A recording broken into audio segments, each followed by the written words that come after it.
Hello everyone. बेटा हम कर रहे हैं बायोमोलिक्यूल्स और बायोमोलिक्यूल्स में चल रहे थे हमारे प्रोटीन्स। तो सेकंड पार्ट है, पहला फर्स्ट है कार्बोहाइड्रेट और कार्बोहाइड्रेट्स के बाद अगला टॉपिक है प्रोटीन्स। तो प्रोटीन्स के अंदर आज हम करेंगे उनकी कॉन्फ़िगरेशन को लेकर के और कुछ इसी तरह के बहुत अच्छे इंपॉर्टेंट टॉपिक्स। तो सबसे पहले हम शुरू करते हैं कॉन्फ़िगरेशन कॉन्फ़िगरेशन ऑफ प्रोटीन्स और अमीनो एसिड्स। तो यहां जो कॉन्फ़िगरेशन के अंदर काम करना हमारे को अमीनो एसिड्स या प्रोटीन्स का, दैट इज अल्फा और बीटा टाइप के अलावा ये अल्फा और बीटा टाइप जो था वो हम कर चुके हैं। आज हम जो करेंगे इसके अंदर कार्बोहाइड्रेट्स के जैसे डी और एल सीरीज की बात करें। डी और एल टाइप के अमीनो एसिड्स कौन से होते हैं, बिल्कुल वैसे ही जैसे हम कार्बोहाइड्रेट्स में करते हुए आ रहे हैं। कार्बोहाइड्रेट्स में जैसे हमने किया था, जैसे example C double bond OH, ये फर्स्ट कार्बन, ये सेकंड कार्बन पर OH और ये हो गया इसके अंदर लास्ट कार्बन OH H और H। तो अब आपको बताया था कि पेनल्टीमेट कार्बन है इसके अंदर, ये जो कार्बन है इस कार्बन के ऊपर OH की पोजीशन राइट साइड में हो तो हम D लिखते हैं, कैपिटल D कार्बोहाइड्रेट है ना, और लेफ्ट में तो फिर हम क्या बोलते हैं उसको L कार्बोहाइड्रेट। ऐसे हम बात करेंगे अमीनो एसिड्स को लेकर। तो अमीनो एसिड्स का जनरल स्ट्रक्चर क्या था, there was a chiral carbon, एक कायरल कार्बन। कायरल कार्बन कौन सा होता है, जिसकी चारों वैलेंसी पर अलग अलग सब्स्टिट्यूएंट्स जुड़े हुए हैं, H NH2 C double OH और ये हो गया R। तो डी एंड एल सीरीज की बात करें हम इसके अंदर, तो डीएल सीरीज के अंदर जो NH2 ग्रुप है, जो कायरल कार्बन हमारा यानी सेंट्रल जो कार्बन है उसके ऊपर NH2 की पोजीशन लेफ्ट की तरफ में है तो इसे हम एल अमीनो एसिड्स के नाम से कहेंगे। और अगर वो राइट साइड में टर्न हो जाए, इस टर्न में आ जाए, ये इधर आ जाए, ये ऊपर की तरफ, सो position of COOH group carboxylic acid is not defining D and L series. कौन बता रहा है, डी और एल सीरीज को अमोनिया ग्रुप बता रहा है, अमीन ग्रुप बता रहा है। तो ये क्या हो जाएगा, राइट साइड में अगर आ गया तो हम इसको क्या कहेंगे, डी अमीनो एसिड। अब पॉइंट इसके अंदर करते हैं ऑप्टिकल एक्टिविटी को लेकर। तो ऑप्टिकल एक्टिविटी की अलग बात है, ये तो जो हमने बात करी किस चीज को लेकर के बात हो रही है, पोजीशन ऑफ किसकी पोजीशन, NH2 की पोजीशन। और ऑप्टिकल एक्टिविटी किस चीज की है, प्लेन पोलराइज्ड लाइट को लेफ्ट या राइट की तरफ बेंड करने के कैरेक्टर को बोलते हैं। तो वो एक अलग पॉइंट हो गया। तो अगर मान लिया जाए ये कोई जनरल कोई भी अमीनो एसिड है उसमें ऑप्टिकल एक्टिविटी है इज ऑफ लिवरोटेटिव, तो उसे हम कैसे कहेंगे, it will be L dash bracket minus dash जो अमीनो एसिड है उसका, like glycine, tryptophan, glycine etcetera. अब देखिए जो naturally occurring carbohydrates, all sugars और ऑल नेचुरली अकरिंग कार्बोहाइड्रेट्स या सुगर्स, कार्बोहाइड्रेट हो या sugar, they all are in D series. सारे नेचुरली जो कार्बोहाइड्रेट होते हैं या सुगर्स जो होते हैं वो सारे डी सीरीज के होते हैं, मतलब डी राइट की तरफ में उनका पेनल्टीमेट वाला कार्बन का OH होगा, OH राइट साइड में। और जो अमीनो एसिड्स होते हैं they all are naturally of L series, ये सब एल सीरीज के हैं, मतलब उनका अमीनो ग्रुप जो होगा वो राइट साइड में होगा। तो जो 20 टाइप के अमीनो एसिड्स हमने करी सबके अंदर नेचुरल जो अमीनो एसिड्स हैं सबके अंदर NH2 राइट साइड में, therefore they are all L series, इनको हम एल सीरीज के नाम से बोलते हैं। अब देखिए ninhydrin, it is a compound, it is a chemical compound which is used to distinct or to detect the presence of amino acids। अगर ninhydrin को आप किसी प्रोटीन में या अमीनो एसिड्स के सॉल्यूशन में आप डाल दो, अमीनो एसिड्स के सॉल्यूशन में या किसी प्रोटीन्स के सॉल्यूशन में डाल दो, then it will convert to, ये बदल जाएगा blue colour, dark blue colour to, blue colour से कहां तक चेंज होता रहेगा, पर्पल कलर में। तो अगर ninhydrin कॉम्प्लेक्स को डालने से अमीनो एसिड्स या प्रोटीन्स का कलर या उस कॉम्प्लेक्स का कलर ब्लू टू पर्पल होता है, that means that solution contains amino acids. निन हाइड्रिन का जो दूसरा नाम होता है इट इज 2,2 डाइहाइड्रोक्सी इंडेन। ये मैंने अलग से लिखा है ताकि आपको ये वर्ड समझ में आ जाए, अदरवाइज हम IUPAC सेलिंग में क्या करते हैं, जोड़ के लिखते हैं। हो गया इंडेन डैश 1,3 डाइऑल, ये कॉम्प्लेक्स होता है और इसका स्ट्रक्चर होता है लाइक दैट ऑफ बेंजीन, एक बेंजीन जैसा स्ट्रक्चर इसके अंदर ऐसे बनाओ। उसके बाद में इसमें एक आप पेंटागोनल स्ट्रक्चर बनाओ। इसका जो पेंटागोनल स्ट्रक्चर है उसकी दो पोजीशंस के ऊपर कीटोन है और एक ही पोजीशन के ऊपर दो OH like this. So this is the structure of निन हाइड्रिन, या ये जो कॉम्प्लेक्स हमने बनाया जिसका नाम लिखा है 2,2 डाइहाइड्रोक्सी, 2,2 डाइहाइड्रोक्सी इंडेन, ये कॉम्प्लेक्स है। अगर हम इनके फंक्शन ग्रुप को यहां से हटा दें तो ये जो कॉम्प्लेक्स बना ये हो गया इंडेन और इसकी 2,2 पोजीशन पे दो हाइड्रोक्सी ग्रुप है। नंबरिंग यहां से स्टार्ट करें 1, 2, 3, तो 1 और 3 के ऊपर क्या है, डाइऑल। तो ये है निन हाइड्रिन जिसका IUPAC नेम हो गया और ये किस काम आता है, अमीनो एसिड्स की डिटेक्शन के काम आता है। So that was about configuration of proteins या amino acids. Now we will have bonding in amino acids और प्रोटीन्स। तो ये टॉपिक कंप्लीट हो गया हमारा। अब हम शुरू करेंगे नया topic. The new topic is, नया टॉपिक क्या, bonding in proteins. Bonding in proteins, proteins में कैसे बॉन्ड बने होते हैं या जो अमीनो एसिड्स होती हैं उनके अंदर बॉन्ड कैसे बने होते हैं ये देखिए। तो लेट्स स्टार्ट, लेट्स कंसीडर हमारे पास टोटल कितनी अमीनो एसिड्स होती हैं, total of 20 amino acids are there. हर 20 प्रकार के अमीनो एसिड्स का जो स्ट्रक्चर होता है वो क्या होता है, ऊपर H नीचे की तरफ R, हर R का वेरिएबल पॉइंट है सभी अमीनो एसिड्स के लिए, और लेफ्ट की तरफ में हम क्या बनाते हैं NH2 और राइट की तरफ में क्या बनाते हैं COOH। तो किसका स्ट्रक्चर हो गया ये, for a simple amino acid, को एक अमीनो एसिड का स्ट्रक्चर हो गया।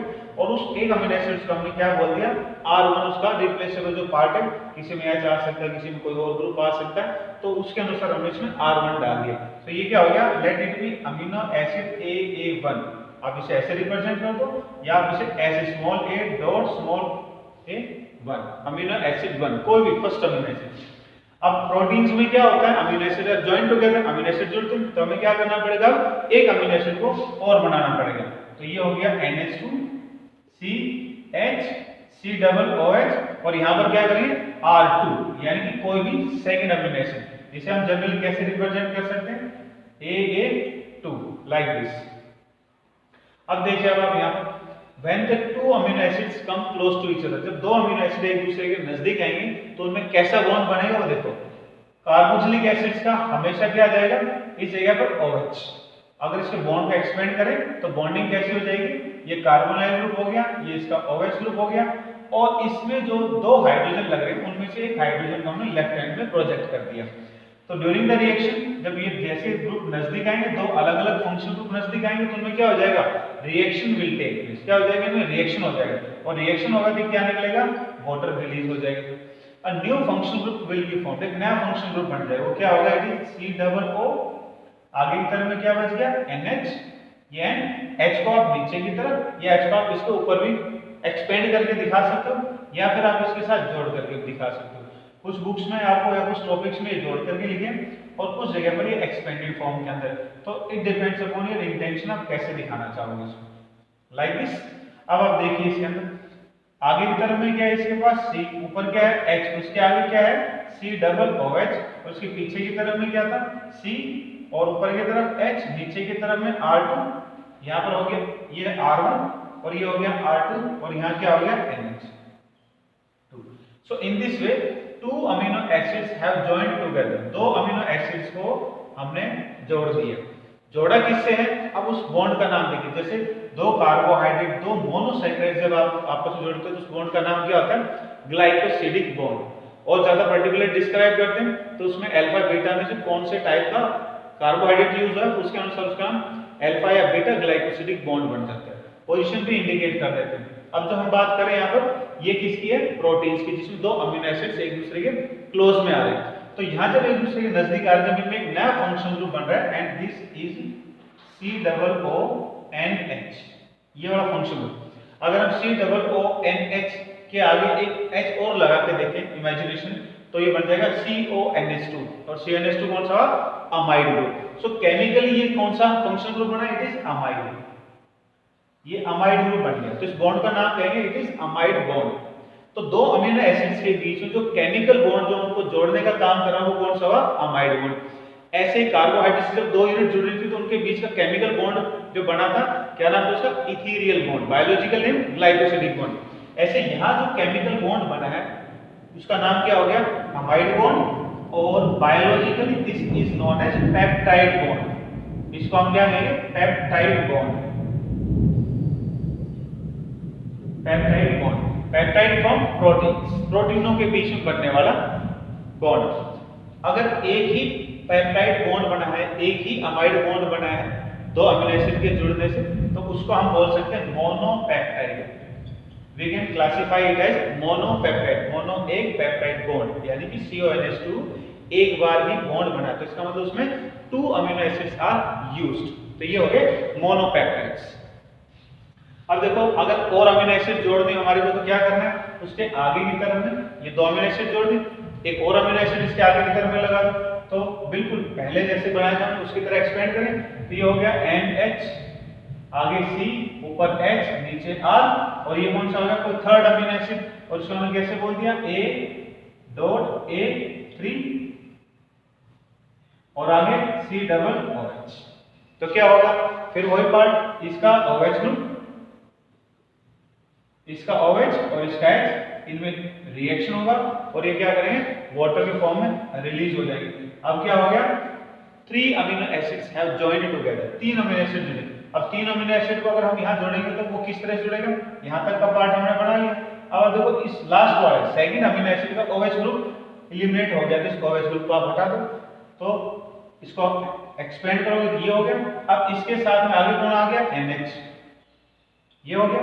अब आगे की तरफ में C, ऊपर H, नीचे क्या आ गया? R3, और आगे की तरफ में देखो, अगर आगे की तरफ में और नई नई अमीनो एसिड चली आएंगी तो उनमें बॉन्ड बनता हुआ चला जाएगा। तो क्या होगा? हर बार कार्बोक्सिलिक एसिड का OH ग्रुप एलिमिनेट हो जाएगा, और जो NH2 ग्रुप है उसका H ग्रुप रिलीज हो जाएगा। तो जैसे ये रिलीज होंगे तो इनसे वैलेंस से वैकेंट होगी, तो अब आप क्या कर सकते हो? इनको ब्रैकेट में क्लोज कर दो, in order to show a linear long chain formation of amino acids। Amino acid की एक बड़ी चेन बनी। अब देखिए, हम इनके अंदर नाम की बात करें तो ये देखिए, अब इसमें क्या हो? ये दूसरा पेप्टाइड बॉन्ड बन गया इनके अंदर, तो 2 पेप्टाइड बॉन्ड आ गए, तब क्या नाम हो जाएगा? It will be known as dipeptide. 3 bond बन गए तो ट्राइपेप्टाइड, और इस तरह से बहुत सारे अमीनो एसिड जुड़ेंगे तो उनमें बहुत सारे पेप्टाइड बॉन्ड बन जाएंगे, then they will be known as polypeptides. तो प्रोटीन क्या होते हैं? दे आर पॉलीपेप्टाइड, जिसमें बहुत सारे amino acid via multiple peptide bonds are joined together, they are known as polypeptides और proteins. So that was bonding in, ये है बॉन्डिंग किसके अंदर? In amino acid. अब देखिए, सिंबॉलिक रिप्रेजेंटेशन की बात करते हैं। सिंबॉलिक रिप्रेजेंटेशन,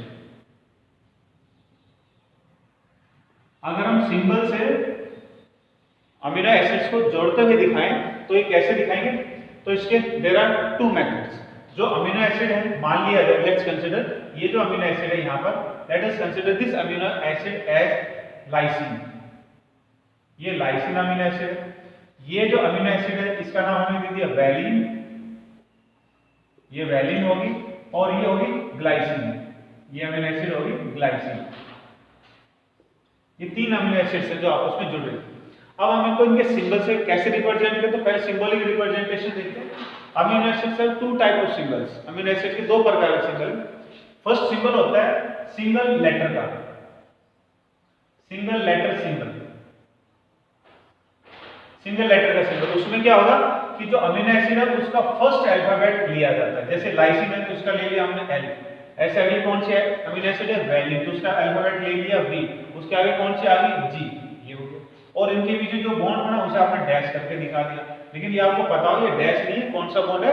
पेप्टाइड बॉन्ड है या अमाइड बॉन्ड है, जिससे 2 जुड़ गए, 3 अमीनो एसिड 2 पेप्टाइड बॉन्ड से जुड़े। तो ये तो हो गया सिंगल लेटर में रिप्रेजेंटेशन। एक होता है 3 लेटर 3 लेटर रिप्रेजेंटेशन। जब हम क्या होता है कुछ अमीनो एसिड के नाम सेम अल्फाबेट से बनने शुरू हो जाते हैं, तो ऐसे केस के अंदर उनका फर्स्ट अल्फाबेट क्या हो जाएगा, मैच कर जाता है। तो in that case we take first 3 letters. ऐसे फिर हम फर्स्ट 3 लेटर्स लेते हैं। तो यहाँ पर कौन सा हो गया, लाइसिन। तो लाइसिन का क्या बन जाएगा, LYS, ये हो गया। सेकंड अमीनो एसिड कौन सी, वैलिन, जिसके फर्स्ट 3 लेटर लोगे तो क्या निकल गया, VAL। उसके बाद कौन है, ग्लाइसिन। ग्लाइसिन के 3 लेटर लोगे तो क्या हो जाएगा, GLY। So this is also method of representing in short form of amino acids bonding.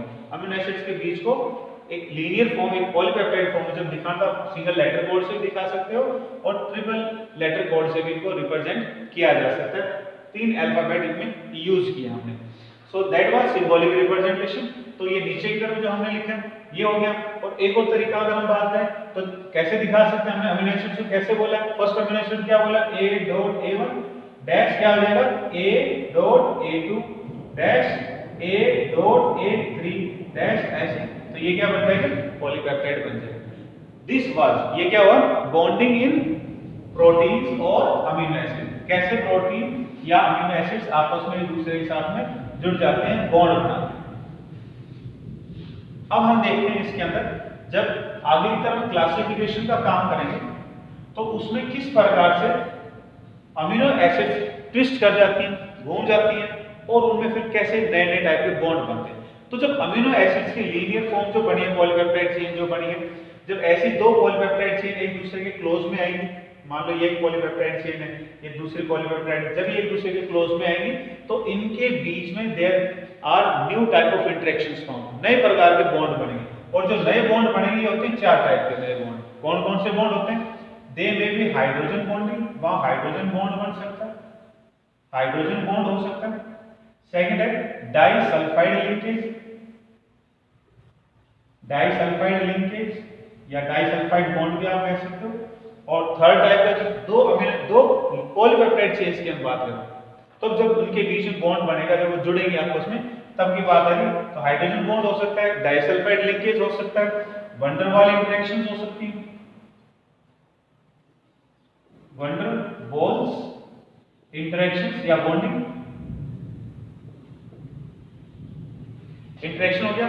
और फोर्थ है डाइपोल बॉन्डिंग या डाइपोल इंटरेक्शन। ये 4 प्रकार के बॉन्ड इनमें बन सकते हैं। Now let's check out. अब हम देखते हैं बॉन्ड कैसे बन सकते हैं इनके बीच। So for that again we have to draw the same structure. Carbon first amino acid, इसका C+O, आगे का वाले अमीनो एसिड शुरू हो जाती है तो उसका NH, H नीचे की तरफ बना दिया, ये H, ये R1, ये हो गया NH, ये हो गया और ये पीछे की तरफ। अब देखिए अब आप यहाँ पर ये हो गया हमारा एक अमीनो एसिड। अब आगे की तरफ में चले यहाँ पर तो ये तैयारी होगी सेकंड अमीनो एसिड को लेकर के, R2, ये बन जाएगा C+O, इस तरह से ये बन गया यहाँ पर सेकंड अमीनो एसिड। और ऐसे अब हम मान लो ये तो पूरी एक लीनियर चेन हमने बना दी, रिपीटेशन में करते जाओ इसी तरह। अब मान लो इसके नीचे एक लीनियर चेन और आ जाए तो उसे जब हम बनाएंगे इनके अंदर तो बॉन्डिंग की बात हो तो बॉन्डिंग कैसे बनती है उनके अंदर, चारों बॉन्ड भी हो सकते हैं इन दो चेनों के बीच में, और एक बॉन्ड भी इनमें हो सकता है, 2 बॉन्ड भी हो सकते हैं, या 3 या 4 बॉन्ड भी हो सकते हैं। तो पहले हम बात करते हैं how does the hydrogen bonding takes place. Hydrogen bonding दो चेनों के बीच में, दो पॉलीपेप्टाइड चेन्स में कैसे बनेगा। सो फॉर दैट आप देखो यहाँ नाइट्रोजन है और इसमें हाइड्रोजन लगा, ये इलेक्ट्रोनेगेटिव एलिमेंट है, हाइड्रोजन है, तो हमें हाइड्रोजन बॉन्ड बनाने के लिए हाइड्रोजन की जरूरत पड़ी। तो इसके नीचे की तरफ में आप डॉट करके इस ऐसे एलिमेंट को बनाओ, दूसरे इसके नीचे आने वाले ऐसे अमीनो एसिड को बनाओ जिसका यहाँ पर कोई इलेक्ट्रोनेगेटिव एलिमेंट आता हो सकता है वो नए आने वाले ये नाइट्रोजन ही हो जाए और ये भी हो सकता है कि ऑक्सीजन वाला पार्ट आ जाए, फॉर एग्जांपल लाइक दिस।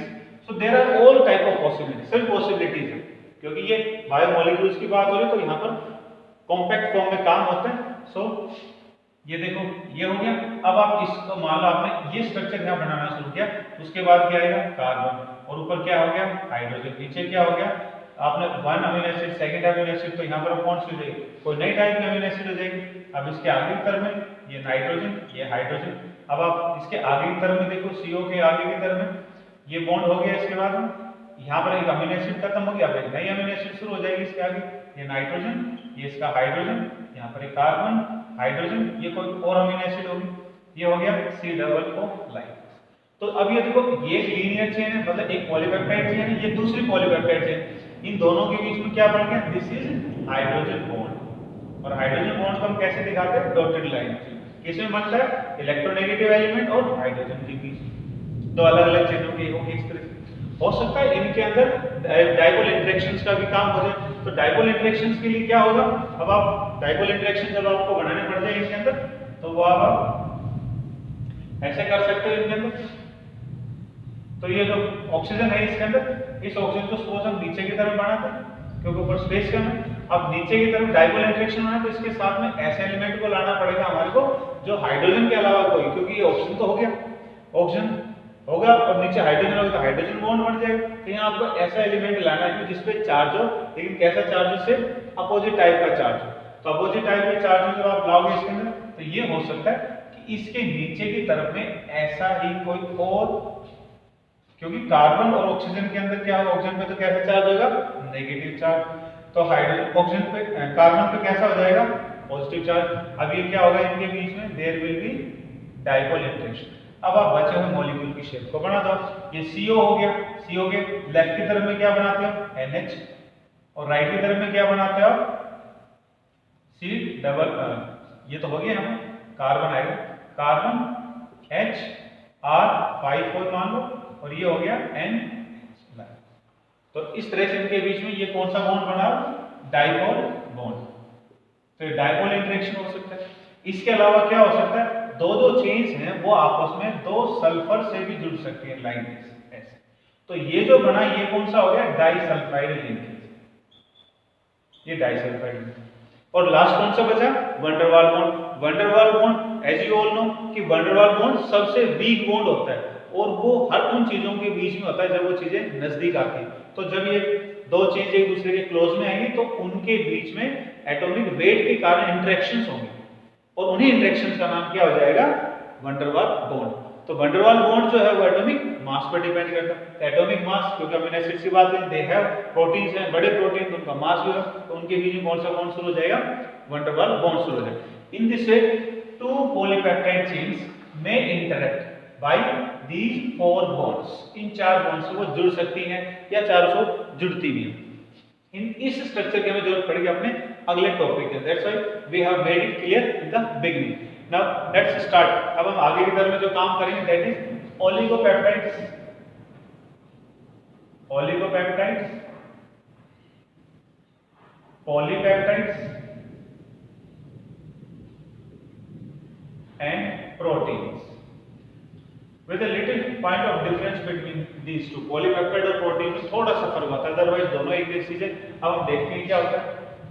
ओलिगोपेप्टाइड्स क्या होते हैं, oligopeptides are those proteins which are composed of 2 to 10 alpha amino acids.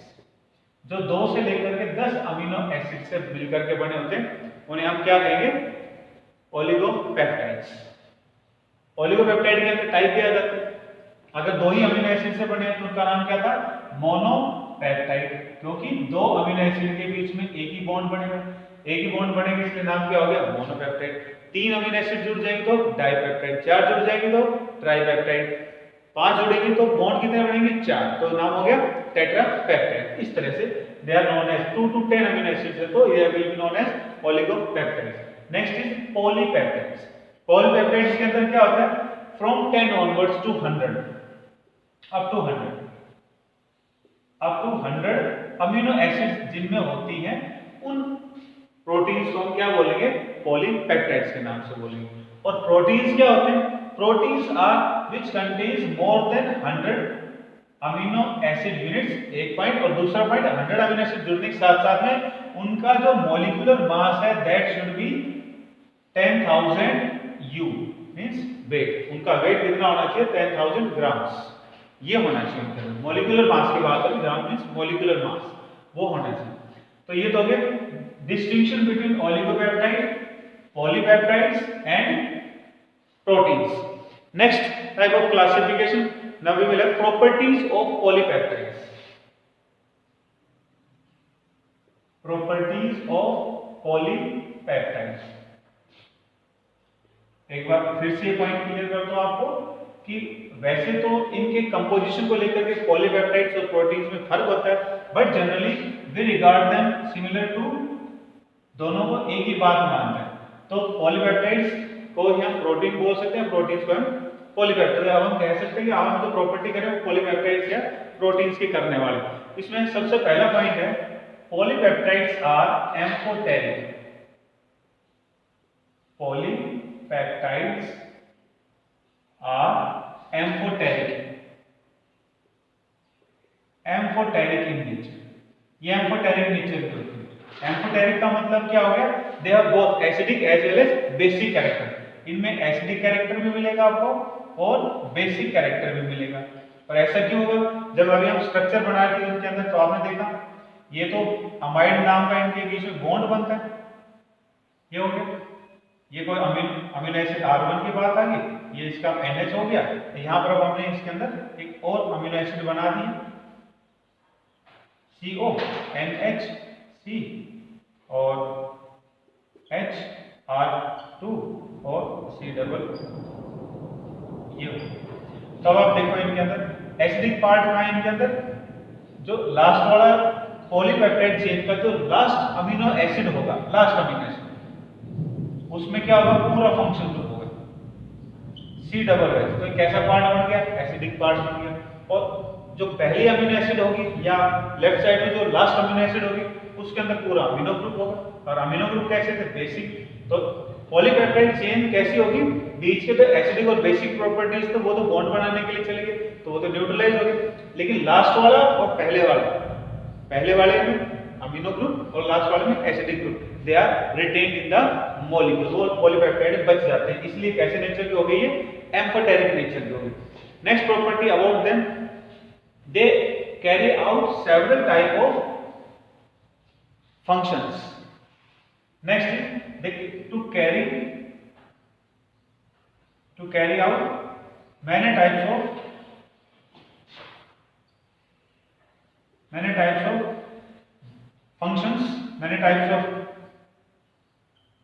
functions in biosystems। Biosystem का मतलब हो गया लिविंग बीइंग्स, जो जीवित प्राणी होते हैं उनके बारे में बात करें तो उनके अंदर जो पॉलीपेप्टाइड्स होते हैं वो कई प्रकार के काम कर सकते हैं। फॉर एग्जांपल, जैसे हम बात करें यहाँ पर टॉक्सिन्स इन वेनोम्स या venoms are proteinaceous in nature, are polypeptide composed. तो जो टॉक्सिन्स होते हैं या वेनोम्स होते हैं किसके अंदर? एनिमल्स। तो एनिमल्स के अंदर आपने देखा होगा जो सांप होता है वो काटता है तो वो जहर छोड़ता है, तो जो जहर है वो उसका, वो जो टॉक्सिन है वेनोम के अंदर उसके, वो किसका बना है? पॉलीपेप्टाइड का बना होता है। ऐसे प्लांट्स के अंदर देयर आर सर्टेन प्लांट्स, कुछ प्लांट्स भी होते हैं जो कैसे केमिकल्स रिलीज करते हैं या उन केमिकली कैसे होते हैं? पॉइजनस होते हैं, टॉक्सिन्स बनाते हैं। तो वो भी कैसे नेचर के हैं? प्रोटीनियस नेचर के होते हैं। इसके अलावा अब देखिए आप स्वीटनिंग एजेंट्स के रूप में, स्वीटनिंग एजेंट्स के रूप में, ये हो गया फर्स्ट काम, ये सेकंड। अब है थर्ड काम। बायोलॉजिकल सिस्टम्स में कई काम होते हैं पॉलीपेप्टाइड्स से। तो पहला कौन सा? अगर टॉक्सिन्स बनाने का। तीसरा इसी में कौन सा? अगर प्लांट्स में जो टॉक्सिन्स बनते हैं। अब है स्वीटनिंग एजेंट के रूप में भी पॉलीपेप्टाइड्स जो होते हैं they function as sweetening agents के रूप में। जैसे एग्जांपल एस्पार्टेम। एस्पार्टेम क्या है? It is an artificial sweetening agent जिसकी जो पावर है it is about 100 times more sweetening और more sweeter than the normal sugar. जो नॉर्मल शुगर होती है उससे ये 100 टाइम्स ज्यादा मीठा होता है। तो ये एस्पार्टेम जो है it is again a polypeptide, ये भी polypeptide. It is composed of 3 amino acids. इसमें 3 अमीनो एसिड्स जुड़ी होती है, एस्पार्टाइल, फिनाइल, एलेनाइन। तो इसमें ये 3 अमीनो एसिड्स बताइए, एस्पार्टाइल, फिनाइल, एलेनाइन। तो ये है इसका केमिकल नेम, एस्पार्टेम का केमिकल नेम, यानी कि जिन अमीनो एसिड से मिलकर के बना उनके नाम को बोल दिया गया इसके अंदर। तो ये हो गए इनके 2 फंक्शंस अबाउट पॉलीपेप्टाइड्स। अब हम करते हैं इनके अंदर पॉलीपेप्टाइड्स के अंदर जो फंक्शन की बातें चल रही हैं यहाँ पर, स्वीटनिंग एजेंट्स के अलावा दे में have several more type of function, जैसे एंटीबॉडीज को बनाना, जो एंटीबॉडीज होती है शरीर के अंदर, they prevent us from the infections. तो इस टाइप के काम भी ये प्रोटीन्स के द्वारा किए जाते हैं या पॉलीपेप्टाइड्स के द्वारा किए जाते हैं। Next we will start with the new point, that is, अब ये हो जाएगा हमारे को classification of proteins. Classification of proteins. Proteins का क्लासिफिकेशन ये कई प्रकार से किया जाता है, तो हम क्लासिफिकेशन करेंगे, वो देखें किस पॉइंट पर बेस्ड है। तो फर्स्ट जो पॉइंट है क्लासिफिकेशन का, जो पॉइंट है first, that is based on the molecular structure. Classification based on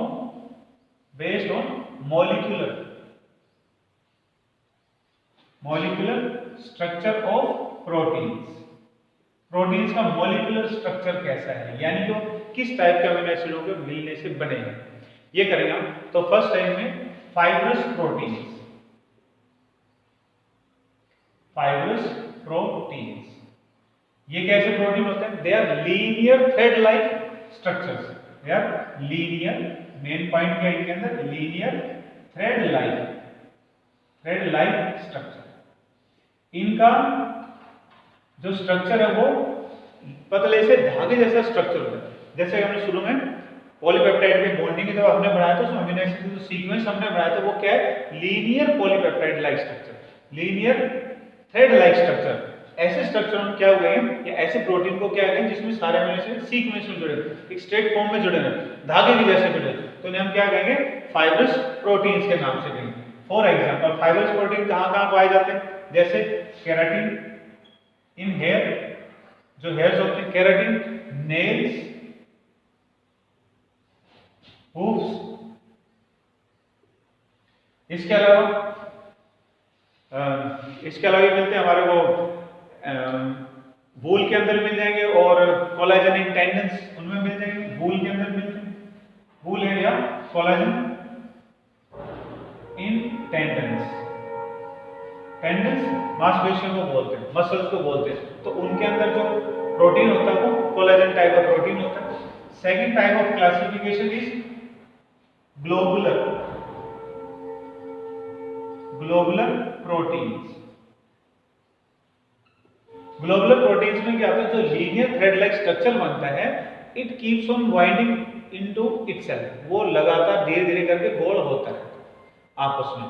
तो जब वो गोल होता चला जाता है, नाउ इट बिकम्स इन स्फेरोइडल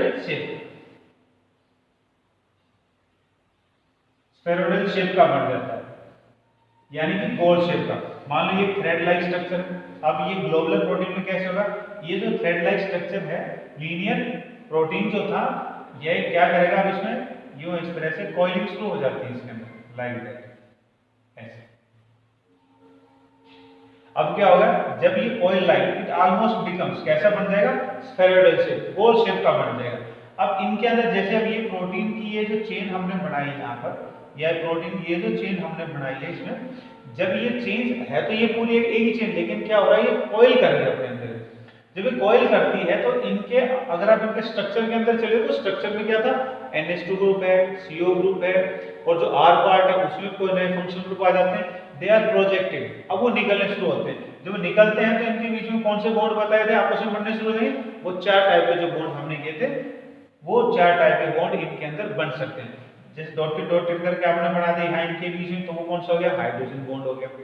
कहीं भी नेगेटिव और पॉजिटिव जब आपने दिखा दिया, कार्बन पॉजिटिव दिखा दिया, ऑक्सीजन पे नेगेटिव दिखा दिया, तो वो कैसा बॉन्ड बन जाएगा, डाइपोल बॉन्ड बन जाएगा। और लाइक S और S करके दो सल्फरों से आप 2 चेन जोड़ते दिखा देते हो, डाइसल्फाइड लिंकेज बन जाएगा। और वंडर वाल बॉन्ड तो कहीं भी आप दिखा सकते, it is found everywhere in the structure.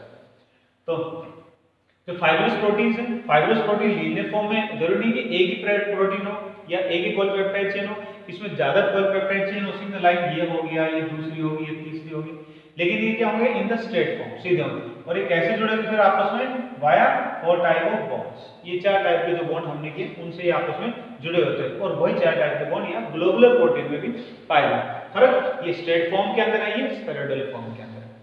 अब अगर ग्लोबुलर प्रोटीन्स के हम एग्जाम्पल की बात करें तो ये है इंसुलिन, हीमोग्लोबिन, और एंटीजन्स, जो एंटीजन होते हैं हमारे शरीर के अंदर, एंटीजन एंटीबॉडीज, तो वो भी ग्लोबुलर प्रोटीन्स के अंदर आते हैं।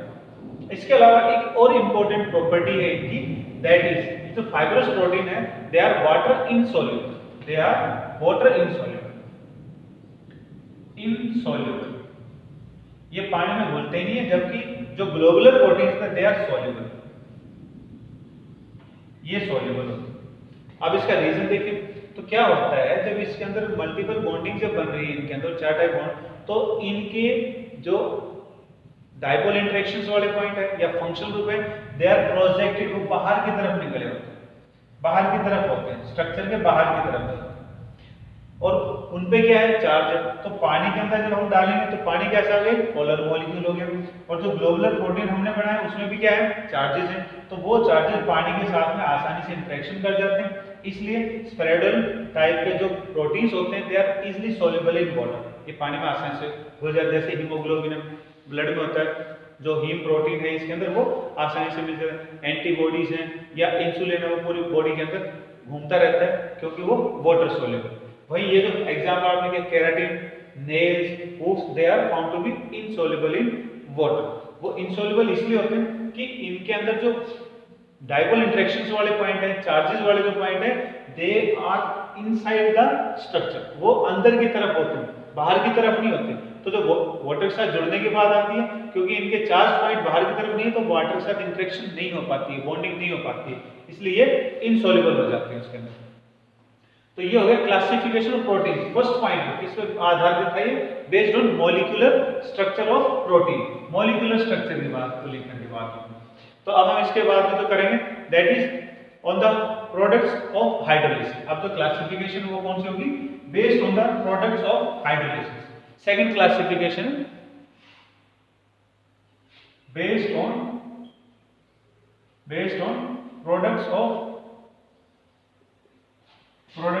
हाइड्रोलिसिस। हाइड्रोलिसिस का मतलब हो गया कि जब हम प्रोटीन्स को या पॉलीपेप्टाइड्स को जब तोड़ेंगे, तो तोड़ने पर वो किस किस चीज से बने होते हैं उसके आधार पर क्लासिफिकेशन है।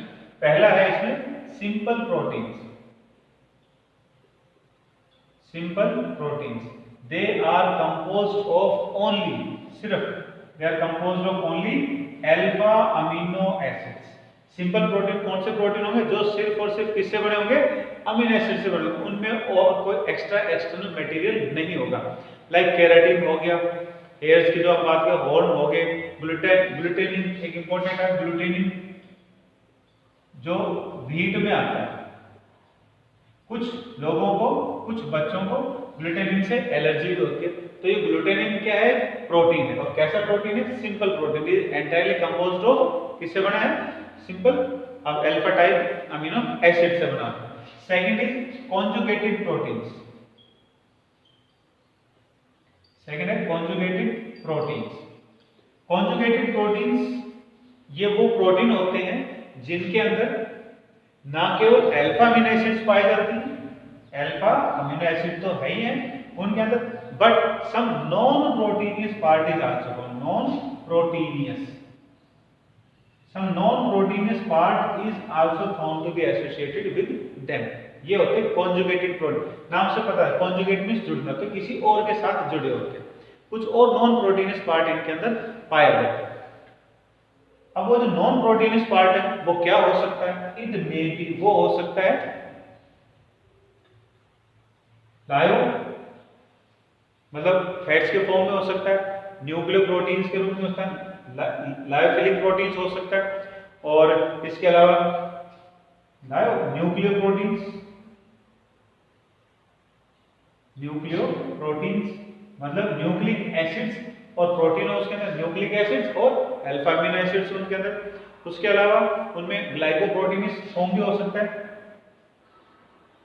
ग्लाइकोप्रोटीनियस या ग्लाइकोप्रोटीन्स, और ग्लाइकोप्रोटीन्स को हम बोलते हैं म्यूकोप्रोटीन्स। तो इस नाम से, तो इनमें क्या होगा, प्रोटीनियस पार्ट में क्या होगा, तो मतलब अल्फा अमीनो एसिड के साथ में क्या होगा, ग्लाइको का मतलब क्या होगा, कार्बोहाइड्रेट हो सकते हैं। क्रोमोप्रोटीन्स भी हो सकते हैं, क्रोमोप्रोटीन, क्रोमो का मतलब क्या होता है, कलर, मतलब कलर भी हो सकता है उनके अंदर, जैसे हीमोग्लोबिन। हीमोग्लोबिन में क्या रेड कलर की पिगमेंट है, तो वो क्या हो गया क्रोमोप्रोटीन। तो प्रोटीन के अंदर नॉन प्रोटीनस पार्ट हो सकता है, लिपिड्स के रूप में हो सकता है न्यूक्लिक एसिड के फॉर्म में हो, ग्लाइकोजन के फॉर्म में हो, या कलर्स के फॉर्म में हो। ये हो गया। And the last classification last type is derived proteins. Last हो गया हमारे पास में second classification based last type है derived proteins. Derived proteins, derived proteins क्या होते हैं? Degradated form of proteins. Degradated forms of protein. जब प्रोटीन जो बड़े होते हैं छोटे छोटे टुकड़ों में टूट जाए, अलग अलग फॉर्म से अंदर टूट जाए, तो उनको हम बोलते हैं derived proteins. And they are, वो क्या हो सकते हैं?